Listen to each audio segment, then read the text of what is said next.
You might have seen Red Pig tools at your local garden center. Did you know they're made right here in Westland? Let's go make some tools. All right, we're down here with Seth at Red Pig Garden Tools, man. Thanks for coming, having us down here today, man. My pleasure. Thank you for coming, Eric. So let's talk about, we're building tools here today. We're building tools. We're building garden tools. We're doing it the old-fashioned way, traditional blacksmiths. That's what we do. We have a couple modern tools, but mostly it's hammer, anvil, fire, and traditional garden tools. Today we'll go through a full process of a standard old garden trowel. Awesome, the way that we make them at Red Pig. Let's do it. Cool.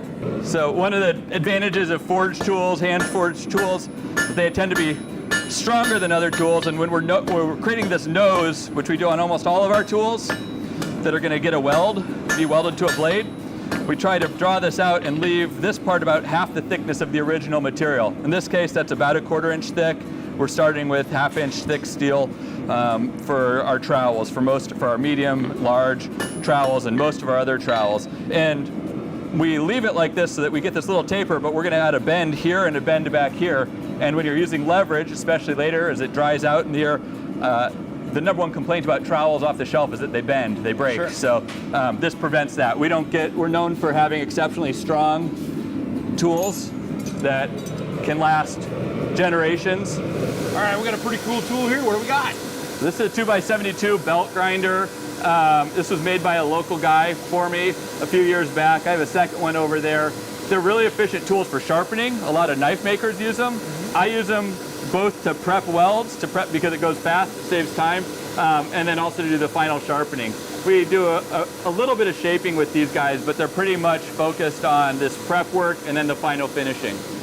All right, we're over here welding. What's our next step?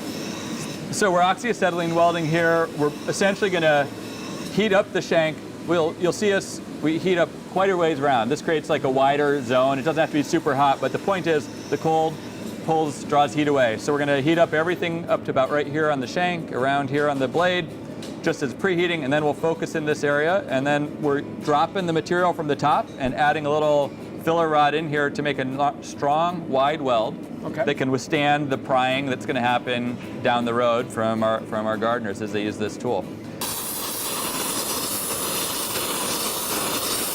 Really like to keep this straight so that we don't have a crooked shank to deal with.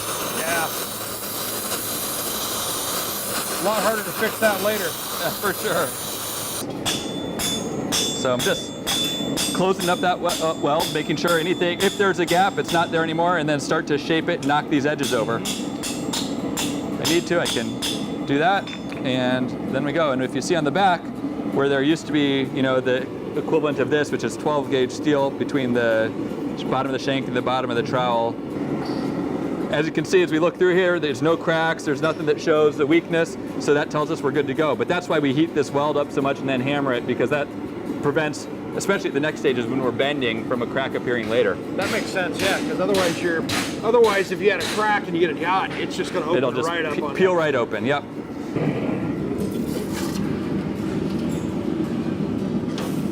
Again, at this point, we're just hitting it in the water to make sure it's cool enough to work with at the next stage. So the first bend is to near the part that will end up in the handle. And then we flip it over, come over to this side. And when you use these types of tools, you really have to make sure that you have multiple points of contact, so that I make sure that I have this little jig I've made, it's applying pressure there and here, so that when we do the bend, we get what we want out of it.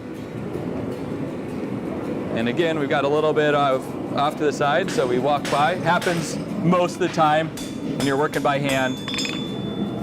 This one, I bent a little farther than I'd want, so I can also adjust it at this stage or at the next stage. Probably do it at the next stage, but we're just making sure that more or less we have a close to straight line up there, because that's the key element.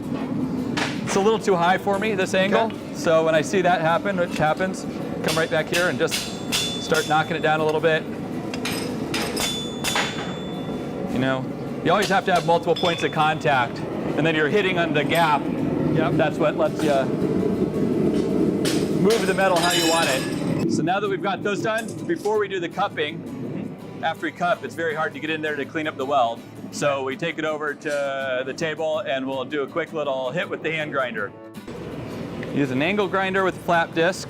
Okay. It's just blending, knocking off, you know, it's pretty ugly to begin with right after it. So with these little gouges, we don't like to see that. So this just lets us smooth it off. Yeah. Looks more finished when the die is done. Yeah, I think of all these tools, they're functional, but they're functional sculpture. And most of my customers feel that way too. They love them. Back into the forge for the final adjustments and cupping. And we're just looking for this kind of orange heat, which helps us know it's going to bend well, it's not going to crack, it's not going to break, but we don't want it to get too hot. We don't want to weaken the tool by burning out all the carbon that's in it. The whole advantage of forged tools and forging when hot rather than drop forging or pressing, like most tools today are pressed cold, is that the heat essentially adds strength, because when you're doing all this shaping, you're not making micro fractures throughout the tool. And then every now and then, again, with that, if you're not 100% perfect, you'll have slight imbalances here. So we saw at a time an opportunity to do slight little tweaks to kind of make everything in a line. And my last check is I'm usually looking to see, do I have a flat line from the bottom and then a flat line that goes right through here. The trowel shank should be up just a little bit to give us leverage, mechanical advantage.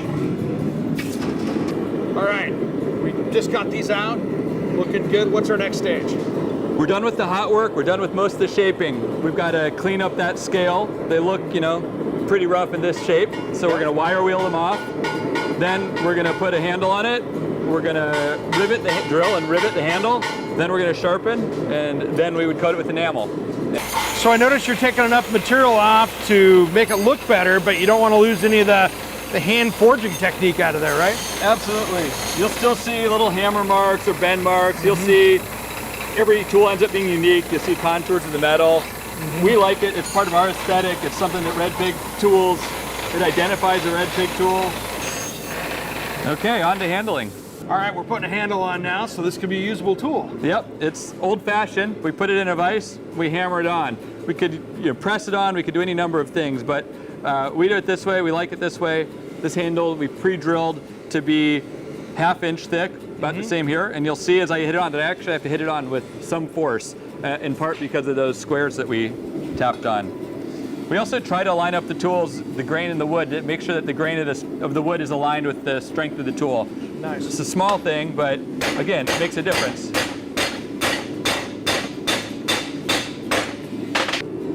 So now we hand rivet, and this is just a process of taking one of these little guys. Yep. One of these little rivets, taking the flat head, and we just smash it down.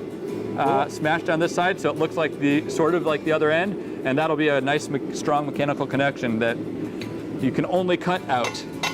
All right, we got the beautiful handles installed. What's next? We're gonna buff out the rivets that we did, make sure there's no high points, make sure it's comfortable in the hand. Then we're gonna go sharpen them, and then we'll hit them with enamel, and they'll be ready to go. All right, let's do it. First, I shape up everything, make sure it's a nice profile. Yep. Get a nice straight edge on the top. And then I start to work it around a little bit, and it's up. Okay. And I rotate it while I go, and that lets me keep that sharp edge along the back. Okay.